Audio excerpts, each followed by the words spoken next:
Hello my dear students, welcome to my channel Scholarly Minds and I hope कि आपके exam की preparation काफ़ी अच्छी चल रही होगी। एमए हिंदी के सारे एग्ज़ाम्स एकदम लगातार हैं। सो गाइज MHD 04 जो कि आपका नाटक और अन्य गद्य विधाएं वाला पेपर है, उसके कुछ और इम्पोर्टेंट क्वेश्चंस यानी कि पार्ट 1 के बाद ये पार्ट 2 वीडियो है जिसमें हम आपके बाकी के इम्पोर्टेंट क्वेश्चंस को डिस्कस करेंगे। अगर आपको इसका गेस्ट पेपर परचेज करना है तो आप हमारे व्हाट्सएप पे हमें कांटेक्ट कर सकते हैं। उसके अलावा आप हमारे टेलीग्राम एंड व्हाट्सएप चैनल्स को ज्वाइन कर सकते हैं ताकि जब भी कोई न्यू वीडियोस आएंगी तो उनके लिंक आपको ईजिली वहाँ से मिल जाएंगे।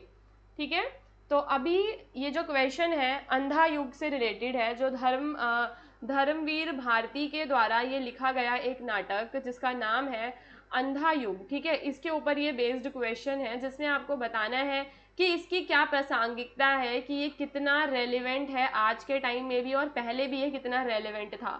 तो धर्मवीर भारती द्वारा रचित अंधा युग एक युगांतकारी नाटक है जो महाभारत युद्ध के पश्चात के संकटपूर्ण समय को केंद्र में रखकर लिखा गया था। तो जब महाभारत का युद्ध खत्म हो जाता है तो ये नाटक उसके बाद जो संकट आया, जैसा जो समय था, जो सिचुएशंस थी, उन सारी चीज़ों को ध्यान में रखते हुए ये नाटक लिखा गया था। यद्यपि इसकी पृष्ठभूमि पौराणिक है, इसकी विषय वस्तु, चिंतन और मूल्य आज के सामाजिक, राजनीतिक और नैतिक परिवेश में अत्यंत प्रासंगिक है।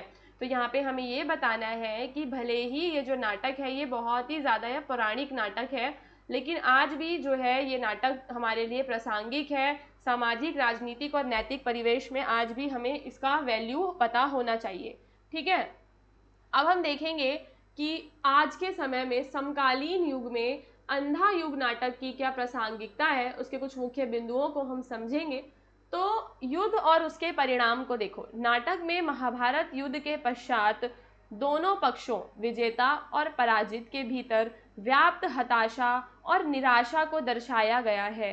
आज के युद्धग्रस्त विश्व के लिए प्रतीक बन जाता है, जहां संघर्षों का अंत ना तो विजयी पक्ष को शांति देता है और ना ही पराजित को पुनर्निर्माण का अवसर देता है ना। भले ही वो लोग जीत जाते हैं, वो भी बेचारे सेटिस्फाइड नहीं है, और जो हार गया है उसमें तो निराशा होती ही है।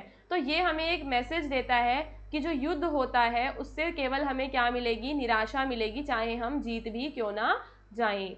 उसके बाद हमें इसमें मानवीय जो मूल्य होते हैं उनका विघटन होता हुआ दिखता है। जो नाटक है वो स्वार्थ, लालच, हिंसा के कारण सामाजिक मूल्यों के ह्रास को उजागर करता है। आज के भौतिकवादी युग में यही पतन हम नैतिकता, ईमानदारी और सामाजिक उत्तरदायित्व जैसे मूल्यों के शरण में देख सकते हैं। तो आज भी अगर कोई व्यक्ति स्वार्थ करेगा और लालच करेगा तो उसका क्या हो जाएगा, पतन हो जाएगा। अंधकार और नैतिक दिशाहीनता का भी ये प्रतीक है। तो अंधा युग केवल भौतिक अंधकार नहीं बल्कि नैतिक और मानसिक अंधकार का भी रूपक है। यह उस समय का प्रतीक है जब मनुष्य न्याय, सत्य, प्रेम जैसे आदर्शों से विचलित हो जाता है। वर्तमान समय में भी जब सामाजिक और राजनीतिक नेतृत्व दिशाहीन प्रतीत होता है, यह नाटक एक चेतावनी बनकर उभरता है। आधुनिक संकटों से हम इसमें जुड़ाव देखते हैं तो आज के युग में भी युद्ध, आतंकवाद और राजनीतिक अस्थिरता जैसी समस्याएं प्रचलित हैं। अंधा युग इन संकटों की गहराई को दर्शाते हुए हमें सचेत करता है कि अंधकार से प्रकाश की ओर जाने के लिए आत्मनिरीक्षण करना जरूरी है और दूसरा, पुनर्मूल्यांकन करना भी आवश्यक होता है। नाटक का अंत आशा और पुनरुत्थान का संदेश देता है। यह बताता है कि संकट के समय भी यदि मनुष्य अपने भीतर की मानवता को पुनः खोज ले तो भविष्य को पुनर्निर्मित वो कर सकता है। यही संदेश आज के मानव समाज के लिए सबसे अधिक आवश्यक है। तो अंधा युग न केवल अतीत का लेखा जोखा है बल्कि यह वर्तमान और भविष्य की दिशा भी निर्धारित करता है। यह नाटक आज की दुनिया को नैतिक पुनर्जागरण, शांति और मानवीय मूल्यों की पुनः स्थापना का मार्ग दिखाता है, जिससे इसकी प्रासंगिकता और भी ज़्यादा बढ़ जाती है। तो समझ में आया कि ये जो नाटक है ये आज के युग में क्यों इतना ज़्यादा इम्पॉर्टेंट है। क्वेश्चन में अंधा युग से जुड़ा हुआ जो भी आएगा आप उसकी प्रासंगिकता में ये सारे के सारे पॉइंट्स को लिख सकते हैं। इसके बाद स्टूडेंट्स अंधा युग के प्रमुख पात्रों की चारित्रिक विशिष्टताओं का हमें पूरा वर्णन करना है। तो धर्मवीर भारती द्वारा रचित अंधा युग केवल एक पौराणिक प्रसंग नहीं बल्कि मानव चरित्र की जटिलताओं और नैतिक संघर्षों की गहरी पड़ताल है। इस नाटक के प्रमुख पात्र में धृतराष्ट्र, गंधारी, अश्वत्थामा और कृष्ण अपने अपने चरित्र और दृष्टिकोण से समकालीन नैतिक संकटों और मूल्यों के अंतर विरोधों को उजागर करते हैं। तो इस नाटक के जो प्रमुख पात्र हैं उनकी हमें चारित्रिक विशिष्टताओं के बारे में बताना है। तो सबसे पहले हमारे लिए धृतराष्ट्र जो है वो अंधभक्ति और स्वार्थ का प्रतीक है। वह जन्मांध राजा है जो सत्ता और पुत्र मोह के चलते अपने विवेक को भी अंधत्व के हवाले कर देता है। वह युद्ध के कारण हुए विनाश के लिए आत्मग्लानि नहीं अपितु परिस्थितियों को क्या करते हैं, दोषी ठहराते हैं। उनका चरित्र उस नेतृत्व का प्रतीक है जो नैतिक जिम्मेदारी लेने से बचता है और अंधभक्ति के कारण पूरे समाज को संकट में डाल देता है। तो धृतराष्ट्र अंधभक्ति और स्वार्थ के यहाँ पे प्रतीक है। वहीं जो गंधारी हैं वो पुत्र मोह और स्त्री संकल्प की द्वंद्वात्मक छवि है।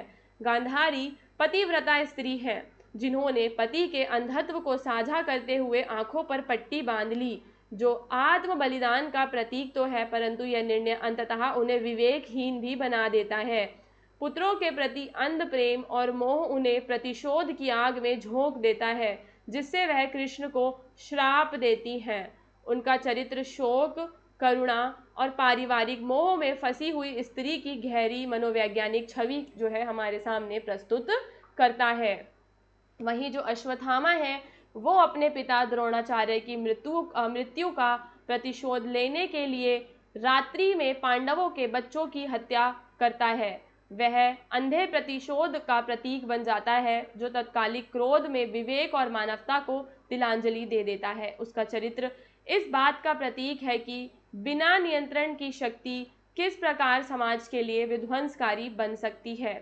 कृष्ण जो है वो एक तरीके से हम कह सकते हैं युग दृष्टि और नैतिक पुनर्निर्माण के प्रतीक है। कृष्ण नाटक में दार्शनिक नैतिक नेतृत्व का प्रतिनिधित्व करते हैं। वह युद्ध के पश्चात क्या करते हैं, मानवता की पुनर्स्थापना का मार्ग सुझाते हैं।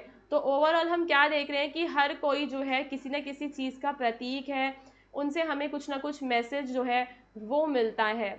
और जो है कृष्ण जो है उनसे मतलब अराजकता में भी जो कृष्ण है वो आशा की किरण को देखते हैं जो धर्म को केवल युद्ध के मैदान में नहीं बल्कि आत्मा की गहराई में स्थापित करने का भी संदेश देते हैं। उनका चरित्र विवेक, सहिष्णुता और शांति की स्थापना का प्रतीक है। तो अंधा युग के ये चारों पात्र मानव समाज के विविध मानसिक, नैतिक और भावनात्मक पक्षों को उजागर करते हैं, है ना। एक मतलब सबका अलग अलग एक हमें जो है कैरेक्टर देखने के लिए मिलता है। ये न केवल पौराणिक चरित्र हैं बल्कि आधुनिक युग की चुनौतियों के संदर्भ में प्रासंगिक प्रतीक बन जाते हैं, जहाँ धृतराष्ट्र जैसे नेता, गांधारी जैसी विवेकहीन भक्ति और अश्वत्थामा जैसा प्रतिरोध और युग दृष्टि कृष्ण के जैसी हमें देखने के लिए मिलती है। फिर है धोखा निबंध का आपको प्रतिपाद यानी कि जो मुख्य विषय है वो बताना है और उसका भाषिक सौंदर्य भी आपको बताना है। तो धोखा निबंध में लेखक प्रताप नारायण मिश्र जी ने जीवन और दुनिया के बारे में गहरी बातें कही हैं। वे बताते हैं कि कुछ लोग संसार को केवल भ्रम समझते हैं और सोचते हैं कि यह सब धोखा है, लेकिन ऐसा सोचकर अगर हम कर्म से पीछे हट जाएं तो इससे देश और समाज को नुकसान होगा। इसलिए लेखक का कहना है कि हमें दुनिया को समझकर मेहनत करनी चाहिए, देश के लिए क्या करना चाहिए, काम करना चाहिए। और जो लोग दुनिया और जीवन से प्रेम करते हैं वो ही लोग देश की सेवा भी कर सकते हैं। तो ये जो पूरा निबंध है इसका मुख्य उद्देश्य है लोगों को जागरूक करना। क्या करना, लोगों को जागरूक करना, ताकि वो लोग अपने देश और समाज के प्रति जिम्मेदार बन सकें और गलत सोच से बचें।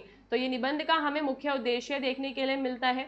और लेखक ने यह भी कहा है कि कुछ धार्मिक और दार्शनिक विचार जो दुनिया को निरर्थक या मिथ्या बताते हैं हमें आलसी और कामचोर बना देते हैं। हमें ऐसी सोच से दूर रहना चाहिए क्योंकि इससे समाज की प्रगति रुकती है। तो बेसिकली हमें जागरूक हो जाना है और अपने देश के लिए जो है प्रगति करने के बारे में सोचना है। और जो लोग बताते हैं कि संसार केवल भ्रम है, तो ये सब एक तरीके का धोखा है। अगर हम ऐसा सोचेंगे तो हम काम ही नहीं कर पाएंगे। और इसके बाद इसके भाषिक सौंदर्य के बारे में बात करते हैं। तो प्रताप नारायण मिश्र की जो भाषा है वो बहुत ही सरल, सजीव और प्रभावशाली है।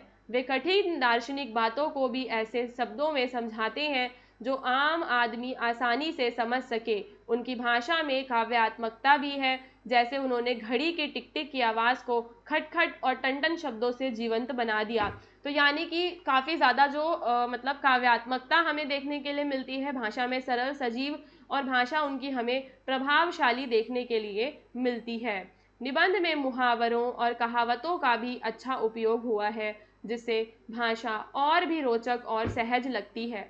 उदाहरण के लिए धोखा खाना, कलई खुलना, नाक भौं सिकोड़ना आदि मुहावरे भी हमें इसमें देखने के लिए मिलते हैं। ये सारे जो मुहावरे हैं वो क्या कर रहे हैं, इसकी भाषा को जीवंत बना रहे हैं। तो निबंध में मुहावरे भी हैं, कहावतें भी हैं, और हिंदी के साथ साथ हमें उर्दू और संस्कृत के शब्द भी, उनका एक अच्छा मिश्रण भी हमें देखने के लिए मिलता है। तो लेखक की भाषा में सरलता के साथ साथ गहराई भी है, जिससे निबंध पढ़ने वाला आसानी से विषय को समझ सकता है और उस पर सोच सकता है। उसके बाद एक है आपका ठाकुरी बाबा को ध्यान में रखते हुए महादेवी वर्मा के रेखा चित्रों की विशेषताएं हमें बतानी है। तो हम देखते हैं कि जो महादेवी वर्मा हैं उनकी लेखनी में हमें बहुत ज़्यादा जो भावुकता है वो देखने के लिए मिलती है। ठाकुरी बाबा में भी वे ठाकुरी बाबा के प्रति सहानुभूति और प्रेम का दाव दिखाती हैं, उनके दुख और पीड़ा को समझती हैं और पाठकों को भी महसूस कराती हैं। उसके अलावा हमें उनके जो ये ठाकुरी बाबा में हमें आत्मीयता देखने के लिए मिलती है। उनके रेखा चित्रों में हम एक तरह की गर्मजोशी और अपनापन होता है। ठाकुरी बाबा में ठाकुरी बाबा को एक ऐसा व्यक्ति बताया गया है जो सभी के प्रति प्रेम और स्नेह रखता है और उनके साथ पाठकों को भी जुड़ाव महसूस होता है। तो हमें उनकी भाषा में भावुकता और आत्मीयता देखने के लिए मिलती है।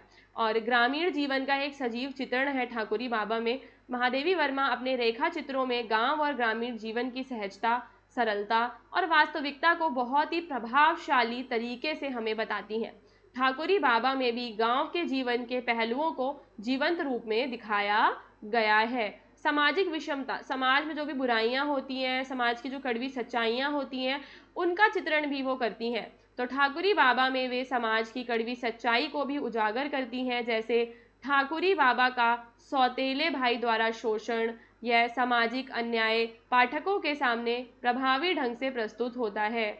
उनकी भाषा हमें सरल, प्रभावशाली और सुंदर देखने के लिए मिलती है। ठाकुरी बाबा में भी अपनी भाषा के माध्यम से उन्होंने क्या करा था, जो भी पात्र थे उनके भावों को और भी ज़्यादा जीवंत बना दिया था। तो महादेवी के रेखा चित्रों में पात्रों का गहराई से चित्रण होता है। ठाकुरी बाबा में ठाकुरी बाबा के व्यक्तित्व के कई पहलू सामने आते हैं, उनकी पीड़ा, सरलता और सहनशीलता। सो गाइज यहाँ पे हमने total 8 questions part 1 and part 2 के मिला के डिस्कस कर लिए हैं। सारे क्वेश्चंस इंपॉर्टेंट हैं। उसके अलावा आपको कुछ प्रीवियस ईयर के जो क्वेश्चंस हैं उनको, बाकी क्वेश्चंस को भी आपको ज़रूर कवर करना है। उसके बाद ही जो है आप MHD जो 4 है उसकी तैयारी अच्छे तरीके से कर पाएंगे।